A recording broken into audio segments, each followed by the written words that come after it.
बातमी आहे विरारमधनं। इथं म्हाडा कॉलनीमध्ये पाणी टंचाईचा प्रश्न आता ऐरणीवर आलेला आहे। सुमारे 9500 घरधारकांनी वसई विरार महानगरपालिकेवर धडक मोर्चा काढला। कमी दाबाने होणारा पाणी पुरवठा, स्मशानभूमी आणि खेळाच्या मैदानाच्या वापराबाबत नागरिकांनी प्रशासनाकडे तीव्र नाराजी व्यक्त केली। मोर्चानंतर शिष्टमंडळाची महापौर राजीव पाटील आणि वरिष्ठ नेत्यांसोबत चर्चा झाली।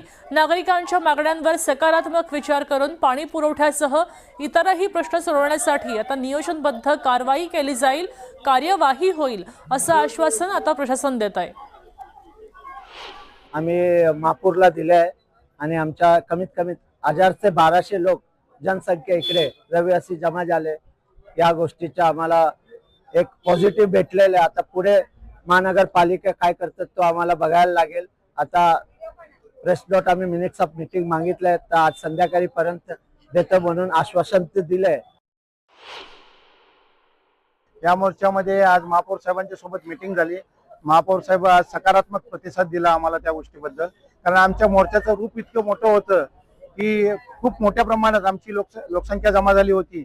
जे आम्ही अपेक्षित केलं होतं त्याच्याही पेक्षा जास्त लोक आली आणि आजचा मोर्चा आमचा यशस्वी झालेला आहे।